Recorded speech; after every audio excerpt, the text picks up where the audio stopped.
Hello, ladies and gentlemen. My name is Jerry Bees. What a journey it has been with Linkin Park. If you've watched my first Linkin Park video, you would know that I started out this journey not really liking Linkin Park, and through Hybrid Theory, through Meteora, through Minutes to Midnight, I've not only come to really appreciate Linkin Park, not only in the influence that they've left for other bands, especially what we just reacted to, Bring Me the Horizon. That video is out right now, so you should go watch it. But also just their way of doing things. And I think it was really apparent on Minutes to Midnight, where it felt like they kind of just did their own thing, that they had more control. And I'm sure that the same is true on this album, as tonight we are going to be reacting to 1,000 Suns. From my Minutes to Midnight reaction, some people had told me that this album is kind of a continuation with Minutes to Midnight, with a couple themes of like nuclear war, like the end of days, right? So Minutes to Midnight, that's kind of a reference to the Doomsday Clock, right? Where, you know, some social scientists or whoever the hell, right, is in charge of setting the stipulation to say, how close are we to doomsday, nuclear annihilation? And 1,000 Suns, I'm very sure, is a reference to the power of a nuclear bomb, right? It's the power of 1,000 suns or something like that. And a lot of the themes that were in Minutes to Midnight worked a lot better than the themes that were in the past two albums, where maybe I could have criticized them for being maybe a little bit too bland, to me at least. There was a lot of social commentary, political commentary, things of that nature. I'm suspecting that it's going to be a continuation of that, but we will see. And I'm really looking forward to seeing just like how dynamic they get in a lot of their sounds, I suppose. But before we get into tonight's reaction, please do not forget to like this video, as it is the best way to support the channel. But if you are really looking to support the channel, go ahead and check out my Patreon, where for just $1 a month, you get full unrequited access to all unedited album reactions before they go up on YouTube. And if you want to catch us live, make sure you click one of the other links down in the description as well. So, this is it. This is 1,000 Suns, the standard release, right, from 2010. Coming in at 47 minutes and 49 seconds. First track, Requiem, The Requiem.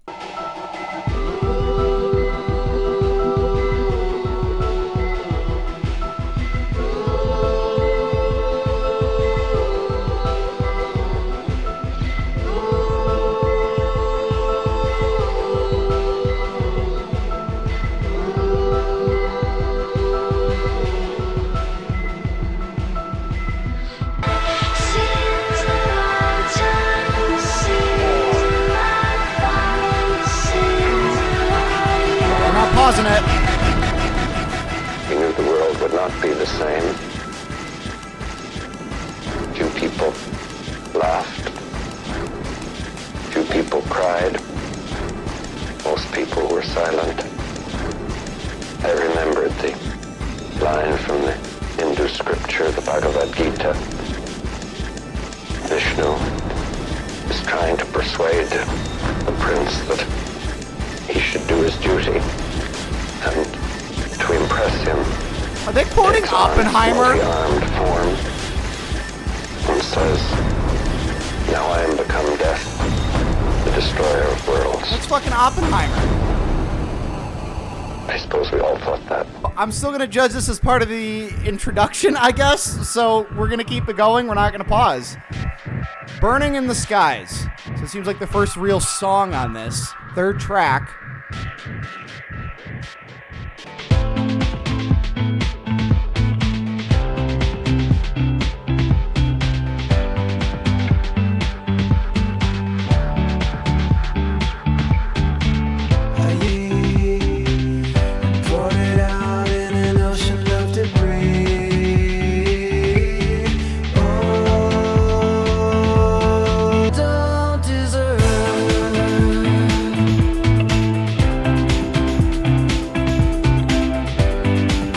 Definitely a different LP.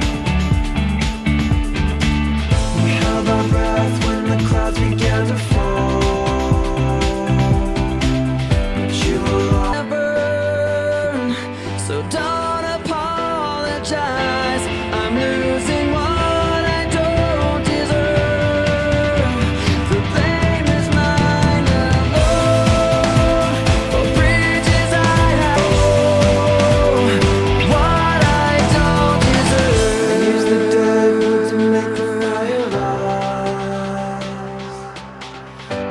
heart of innocence burning in the skies.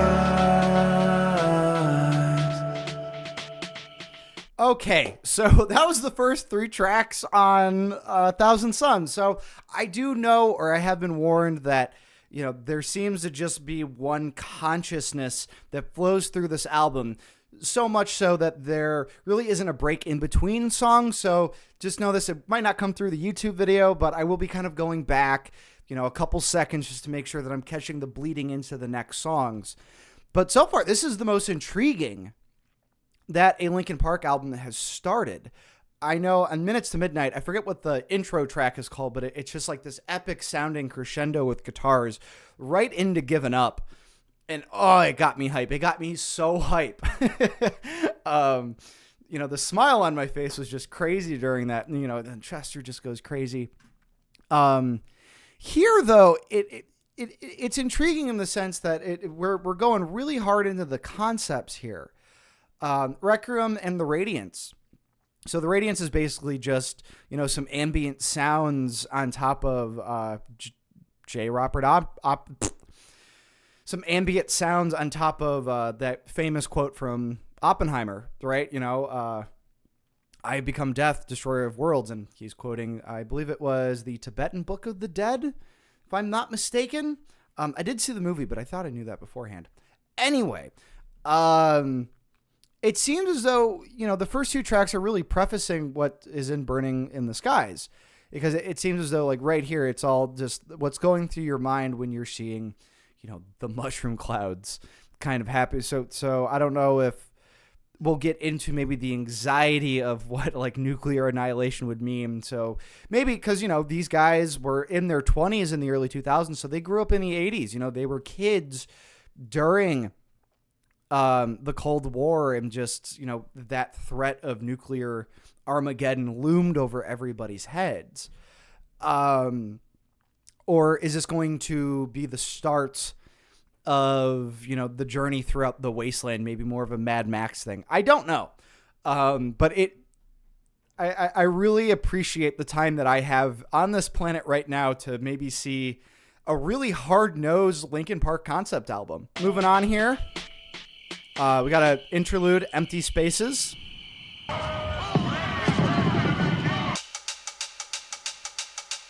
When They Come For Me.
Okay, so that was When They Come For Me, and then I forget the name of the track that came before, Empty Spaces.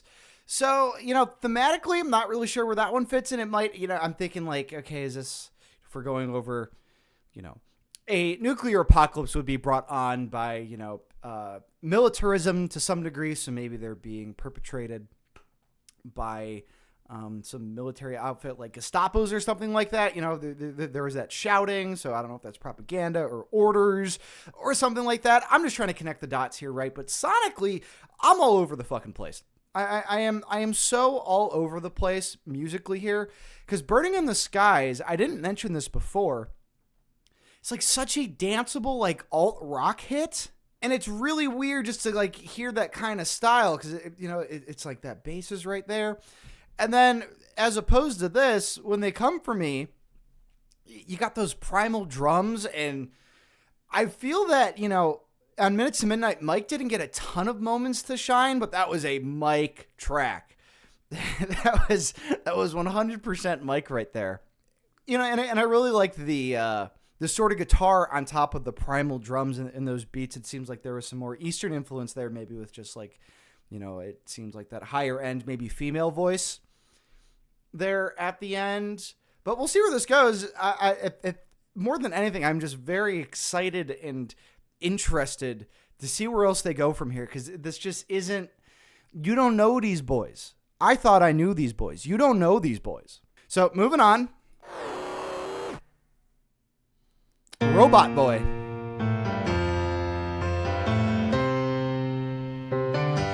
Pretty piano heavy so far. I mean, they're no stranger to piano, but Linkin Park piano just hits different. There's something about the Linkin Park piano.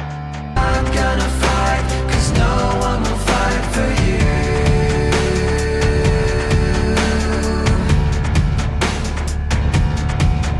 And you think there's not enough love and no one to give it to. But in a way that no one will ever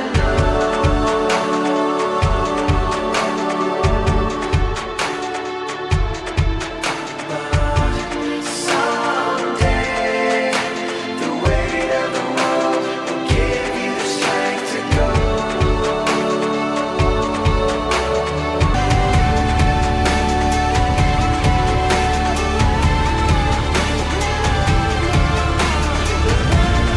Hold on, the weight of the world will give you the strength to go. Over here now.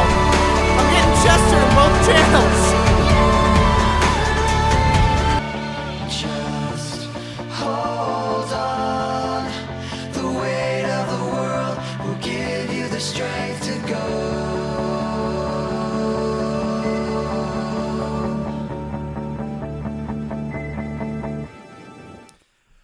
Okay, so that was Robot Boy, and it seems as though like this is kind of like somebody who's give me a second to think about this. This seems like this is like written about somebody who like feels as though they're a lone wolf, right? They have nothing to give because nothing's been given to them. Why should they have a dog in any given fight? And it seems as though, towards the end here, hold on, the weight of the world will give you strength to go. And, it seemed like, well, what's the point of carrying on? Nobody's ever carried on for me. Right? That's kind of what I'm getting from this one. I gotta be out so far. I haven't been crazy about every individual song, but I am so interested to keep seeing where it goes, because I've been told that Rick Rubin produced this, and let's just give it up for Rick Rubin in the booth and the boys in the booth, because I'm sure they had a lot of feedback on how this was produced.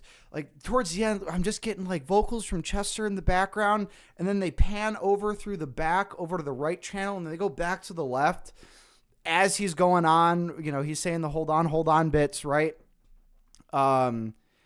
It's a new sound, and you have to at least appreciate. You don't always have to like it, but you have to appreciate when a band changes their sound, right? You're either, at any given point, you're either AC/DC or, I don't know, Mr. Bungle. We'll use that, right? Where AC/DC made the same song for 50 years. Now, it's a kick-ass song, right? You can keep that kick-ass song going for 50 years. I don't give a shit. Then you got Mr. Bungle, where they were around for even less time, but you'd get whiplash with how many genres that they went into. But,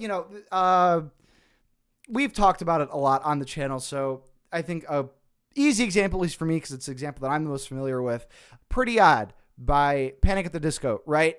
So different from their first record. It was a big leap forward. A lot of people didn't like that record. I loved it. I think it's the closest we're ever going to get to somebody trying to do Sgt. Pepper again without completely falling on their face, as far as kind of like a rock opera-y concept show kind of deal. But all of that just to say that a band can switch up their sound, but there's only one Linkin Park, and Linkin Park can only switch up their sound so many times. And it's a different feel. It 100% is. So I can see why some people probably didn't like this in comparison to Hybrid Theory and Meteora. But they've shown time and time again that they think about this shit. And they're not just doing this to do it. Like this isn't a pop sellout kind of a thing that's going on here. This means something to them. Yeah, so moving on. Okay. Jornada del Muerto. If you can translate this, let me know down in the comments.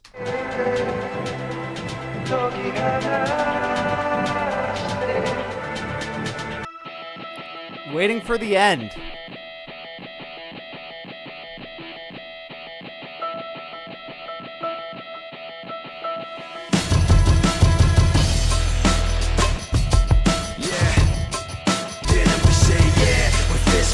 Up in the air, like we're holding on to something that's invisible there. Cause we're living at the mercy of the pain and the fear. Until we get it, forget it, let it all disappear. Yeah. Waiting for the end to come, wishing I had strength to stand.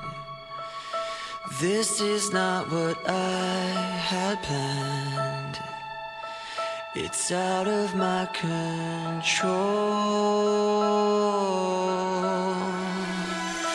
Flying at the speed of light, thoughts were spinning, holding on to what I haven't got. Sitting in an empty room, trying to forget the past.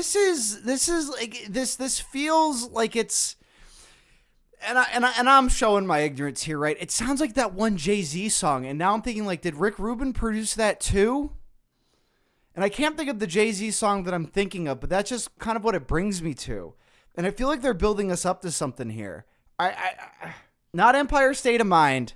Oh shit, I know what you mean. Yeah. I know that Nicole got me. If anybody got me, Nicole got me.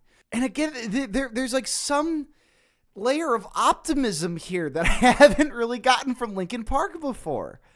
This is really weird. Let's keep it going though. Yes, 99 Problems. That's it. I wish it wasn't so. Figure out what it's like moving on, and I don't even know what kind of things I said. My mouth kept moving and my mind went dead. So picking up the pieces now, where to begin? The hardest part of ending is starting again.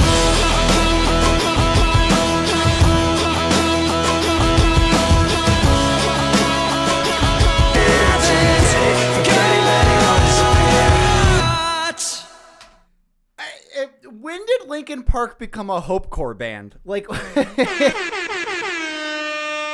jeez, and I mean, I don't know. Maybe we credit it to Rick Rubin, but like, this is hands down the best sounding Linkin Park album so far. It just is. Am I necessarily as crazy about these songs? No, I just am not. But it's getting there, and it's the journey that this album is taking me on that I really do enjoy. This little part from Mike is like, he just goes in so hard. This might be like one of my favorite Mike songs, if I'm being completely honest.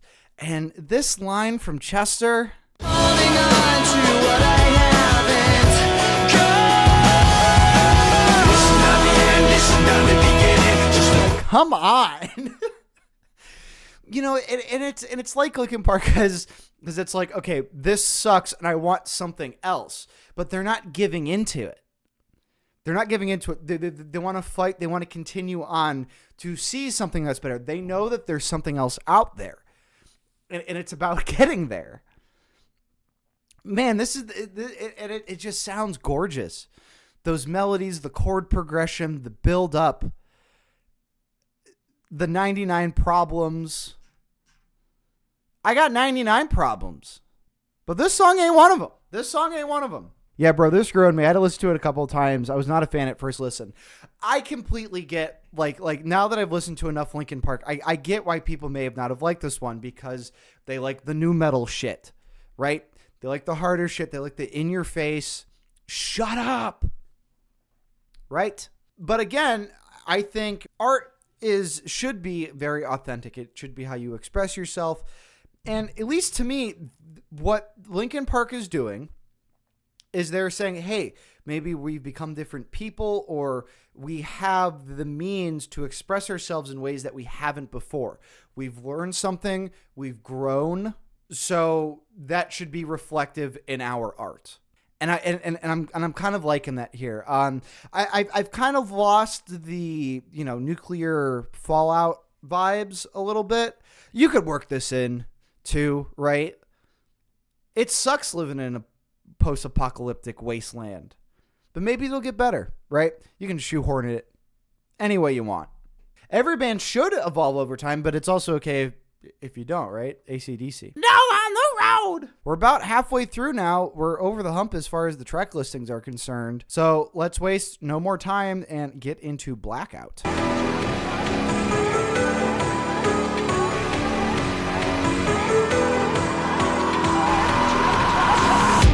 In this bed you made, alone with a sinking feeling. I saw through the words you said, to the secrets you've been keeping. It's written upon your face, all the lies that cut so deeply. You can't get enough, you take, suffocate in the mess you're making. You can't get enough, you take and take and take and take and take. Fucking are you listening? No! You gotta get it inside. You push it back down. You push it back down. No!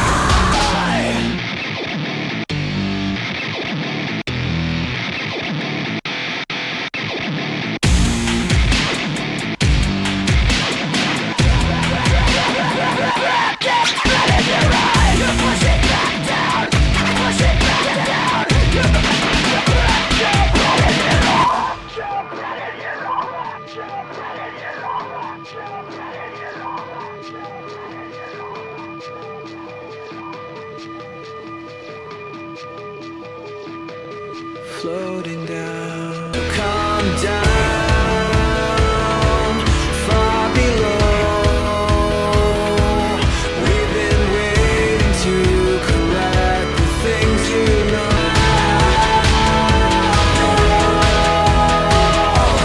Come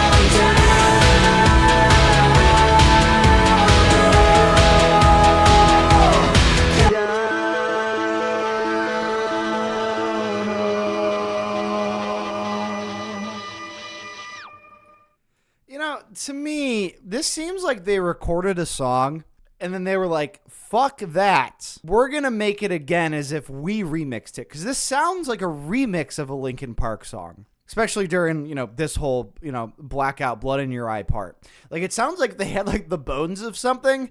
They made a song and they're like, okay, let's run that shit back and, like, make it weird. The Mike singing towards the end, right? Very apparent. Mike doesn't even have that bad of a singing voice. It's actually quite nice. Why is this why am I hearing like danceable, even like borderline like clubby kind of Linkin Park songs, everybody? I'm just glad they used the scratch table. A little too One Direction for me. Yeah, that's what I'm saying. Like, but it's like not pop. It's too weird to be pop. It's maybe pop influenced. You could make that argument. Song is so fun. We have Chester raps. That's what I'm gonna say. Yeah, thank you for reminding me. Like, Chester's, like, rapping in this one, and Mike is singing. You know, it just, like, really briefly that, like, Chester is, like, screaming at this pace, and I'm like, is he rapping? Which he should do that. way more. Yeah, apparently this was 3 demos that merged into one. So if that's true, if you're watching the YouTube video, let me know down in the comments. And if you have any other backstory for any of these other songs, please do let me know. As well as any other thoughts you have on my thoughts. I forgot to tell you that at the beginning. So from Blackout, we got Wretches and Kings. When the operation of the machine becomes so odious, makes you so sick at heart that you can't take part. You can't even Timothy passively Leary? take part.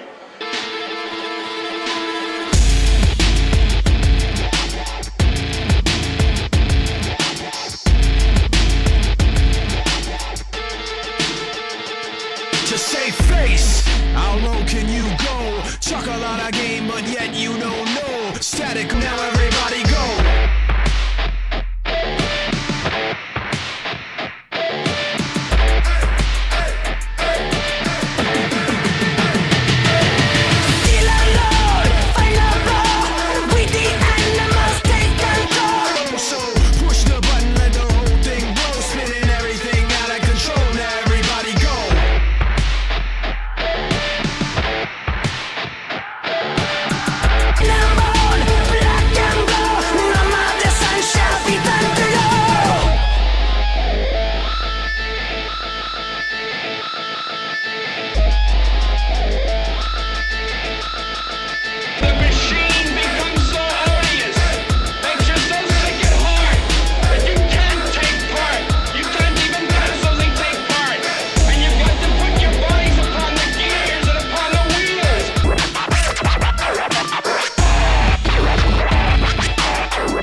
Okay, so we're going to pause it there just because I suspect with 2 seconds left it's going to bleed into the next track. I do have to fact check myself real quick. I believe that's Timothy Leary. No, Timothy Leary was like the psychedelic dude. Mario Savio.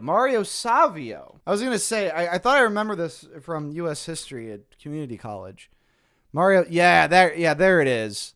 There it is. Yeah. When the operation of the machine becomes so odious. Yeah, from the UC Berkeley's free speech movement. So, using that quote to bookend this song, we're kind of going back to that concept of, again, the only reason why we'd ever face nuclear annihilation, if we're still running with that theme, right? Although I think you could say it just and toss that out the window here. This is obviously, a song about calling for the justice of the unjust, right? Those who are in power, who use us, who are running amok, exploiting us. And this is just say, hey, man, we really don't have a lot more time to be dealing with all this crap here. Again, we get some other rap kind of screamy things from Chester here. And Mike's going really hard, and I think this beat also really serves Mike quite well. There's just something about, and that could be the subject matter too. Everybody can kind of get behind, hey, if you got more than I do, fuck you, right? The song just feels nasty. It's so good. Yeah. There's definitely a lot of edge towards it. It's definitely not as danceable as some of the other ones we've seen on the album. And I'm kind of I don't want to say it, but so far, this is the least. I'm very conflicted. This is the most conflicting Linkin Park album I've listened to so far. Because on one hand, I'm so interested to see what they're doing in the booth, see what they're doing to their sound, and where they want to go, what avenues they want to explore. On the other hand, I'm this just doesn't hit for me as much. It just doesn't. I'm not saying that it's bad. This isn't this is the worst thing. If you listen to this, you're a fucking dumbass. It's nothing like that. It's just not what I listen to Linkin Park for. And I think that's a common sentiment amongst the fan base. Please do tell me, why those people might be wrong. And please do let me know what I might not be getting about it. But there's still a lot to enjoy on this record. I'm still finding it to be a very fun listen. And with that said, let's go on to the next track, Wisdom, Justice, and Love, and I think this is going to be another interlude, so let's just get right into it. A true revolution of values will lay hands on the world order and say of war, this way of settling differences is not just. this business of burning human beings with napalm, filling our nation's homes with orphans and widows, of injecting poisonous drugs of cannot be reconciled with wisdom, justice, and love. Cannot be reconciled with wisdom, cannot be reconciled with wisdom, justice, and love. So that's terrifying. Iridescent.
So that was Iridescent, and chat, I feel like we're cool, right? We're close, right? We know each other. We respect each other's positions on things. This is like my least favorite Linkin Park song. I'm going to be completely honest with you. This channel is not about me shitting on things. It just isn't. And I can shit on things all I want. I can talk shit all day long. But to me, like, where this... I think I say that because where it falls in the record, I do like their more optimistic approach that they're taking to some things on the record. Doesn't come through as great here, especially after that terrifying like MLK remix right afterward. And I would really like to see where that goes. I don't know if that was more so a connection to the end of the song previously, because it doesn't really work at all, at least to me, as an introduction to this. Like, hey, when you're standing in the wake of devastation, just be optimistic, even though people are getting burned by napalm or something like that.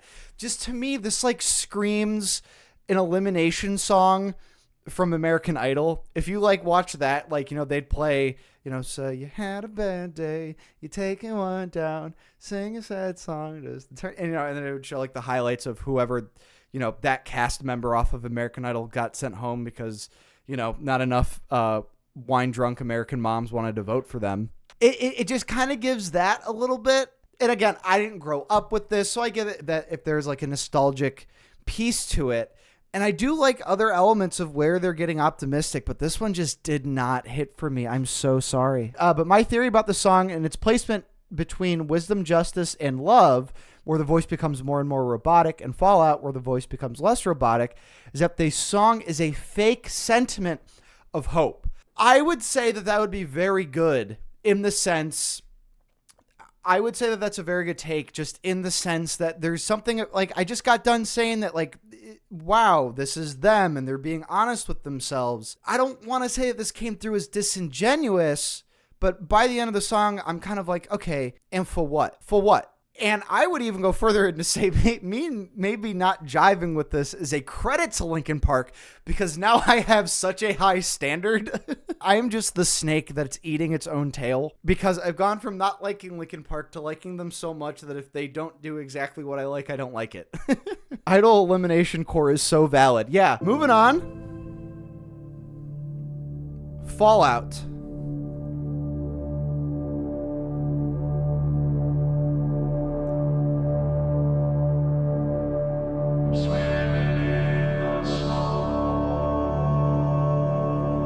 A little callback from the first song. So this is Fallout from a nuclear apocalypse then.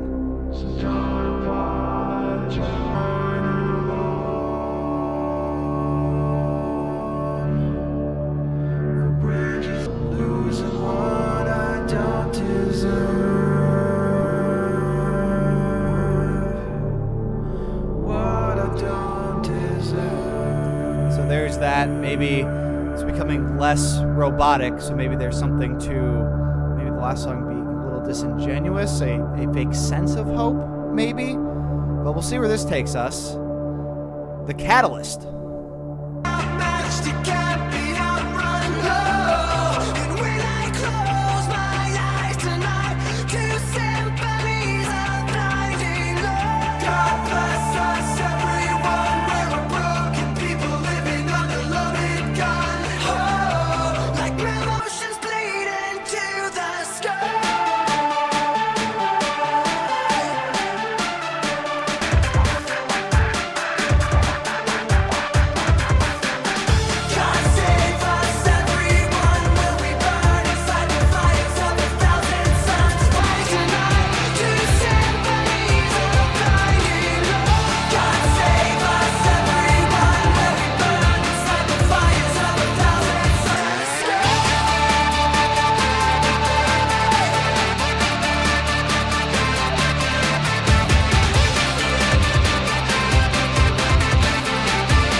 So that was The Catalyst, and I do appreciate that there were a lot of lyrics here that called back to earlier songs in the album. You know, God Bless Us Everyone. I think it was God Save Us Everyone there at the beginning. But there were some callbacks to earlier in the album, and then as actually somebody dropped in the chat that during the song where it was just the Japanese characters, that Mike is actually saying, "Lift me up, let me go," that's the translation there. And I think based on that, this serves as a good album song, right? A song that serves to tie some contents back together now that we've seen the fallout. We're at the Catalyst, so this is reflections upon the nuclear age, so to speak. This song was basically teased throughout the album as the big finish, like a slow build up before blasting off.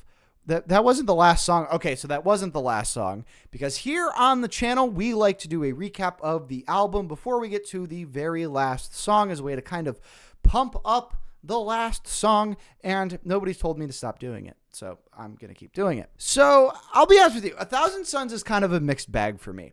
On one hand, I really like the ideas in the direction where the band wanted to go, where they have more creative control. They get to work with Rick Rubin. This is maybe the best sounding Linkin Park album, and there's times that I've really loved it. Not only is it great to see the more maybe optimistic side of Linkin Park, because those were some of my biggest criticisms of the first two albums, where just this like negativity or just kind of stewing in those depressive thoughts. You know, I couldn't necessarily connect with them other than just saying like, okay, I get like the general vibe of this song. It's nice to see the other side of them lyrically a little bit more, because people age, they progress. You know, nobody's a monolith, right? Don't pigeonhole me. And they definitely didn't want to be pigeonholed, because this is a completely different sound for them. And I think that's worth listening to. If you really like Linkin Park, you should owe it to yourself to check out times where they've wanted to experiment, where they kind of wanted to get away and break away from a lot of what they were doing. And they did that in a couple different ways beyond just the sound, where you got Mike singing more, you got Chester kind of rapping more, them kind of doing things together. So it's kind of fun to see it like that. But the other side of that is just nothing really grabbed me here. You know, there's common themes in this album, right? But I think themes that kind of clash with one another because it is optimistic. Some songs are optimistic, but then all of it is kind of overshadowed by this looming threat of, you know, nuclear annihilation. Maybe that was the point. It's finding those happy moments and trying to remain optimistic when you know it's all going to end terribly anyway. But it just kind of clashed for me there. And it wasn't so, like, the themes weren't so cohesive from moment to moment for me. The interludes helped that out a little bit, and I really like that approach. I really do. They have been shown to be an album band. You know, they don't just make a collection of songs. They really try to go for a project to represent themselves and all of what they're doing and try to make a bigger point. I just think that this one doesn't work for me nearly as well as Minutes to Midnight. And, you know, maybe don't compare it to Minutes to Midnight. See it for what it is. I guess it's a little bit better in that regard. It's not bad by any degree. I wouldn't say that this wouldn't be the reason why Jerry B's of days past wouldn't have listened to Linkin Park, right? It's just like the overplay of the radio hits. Now that I've got some context, I got an ear for those songs now, and I've been able to open up my heart and my mind to this band. Yeah, Linkin Park dance tracks? Linkin Park dance tracks, everybody. Okay, so let's finish this off, ladies and gentlemen. It's been quite the ride. This is The Messenger. Those angel voices, they'll say to you, they'll be your guide back home when life leaves us blind. Love keeps us kind.